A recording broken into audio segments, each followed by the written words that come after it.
Hey guys, so I've been sharing over the last couple of weeks around this question of vision. What's the direction that God is taking us as a church at this time?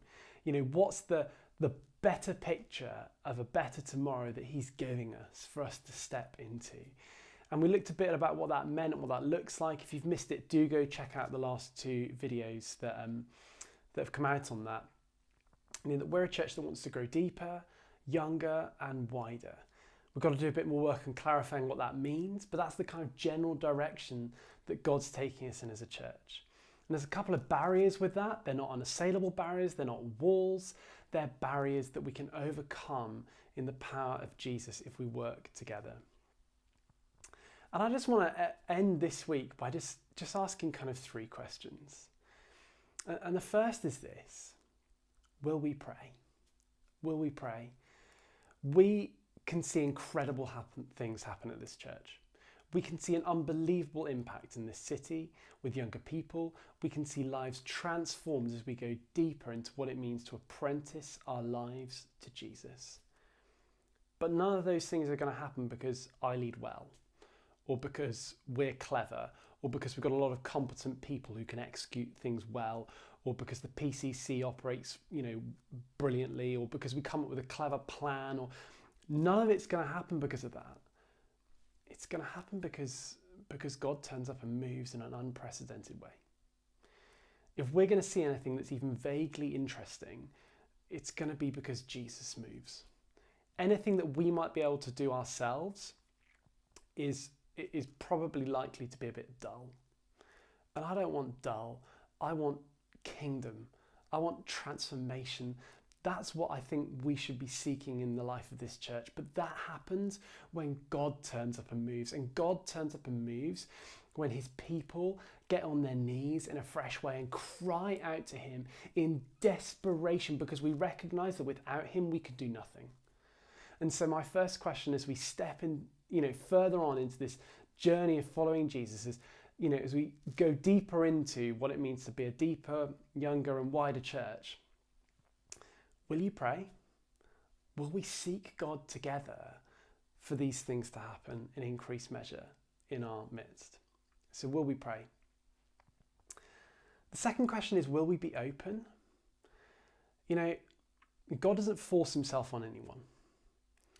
He doesn't make us, transform. What Jesus does in terms of transforming us in our lives is always a work of partnership. And it's not a work of partnership in the sense that we've got to do some stuff and God does some stuff. It's a work of partnership in the sense that God does all the stuff, but we've got to let Him.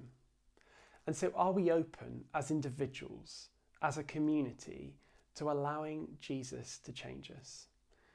As we go deeper, as we grow in what it means to be vulnerable, are we open to allowing Jesus to ask the hard questions of us, to push our buttons, to remake us, to renew us? Are we open to that? Or do we just want to stay where we are? Because I think that if we're open, if we'll let Him, God will do incredible things in and through us. But He can only do that if we let Him. And the third question I want to ask is this: will we be bold? Will we seek Jesus to give us a clear sense of what this vision looks like that scares us? Will we seek Him to give us a vision that scares us because it feels beyond us, because it feels bigger than us, because it feels like something we can't really do by ourselves? Because I don't want to have a picture of a better tomorrow for us as a church that we can pull off. I want something that we can't pull off, that will only happen if God turns up. I want to see something happen at this church that is undeniably God. That's not something we can manufacture, that's not something we can bring about by clever plans, but it's something that we can only do if we see a fresh move of the Spirit of God in this place at this time, renewing us and sending us out to be a blessing in the world. Will we seek Him to give us a vision that almost overwhelms us a bit, that terrifies us slightly, but that, oh my goodness, if He does in and through us, the impact will be incredible and we will see lives transformed in increasing measure. So will we be bold? Will we be open and will we pray? I'm so excited genuinely for the next season of this life as a church. And the reason for that is because I feel like God is on the move.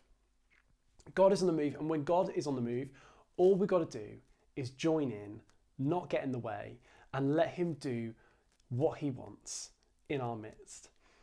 And so I wonder if our prayer today could simply be this: Jesus, let your kingdom come and your will be done.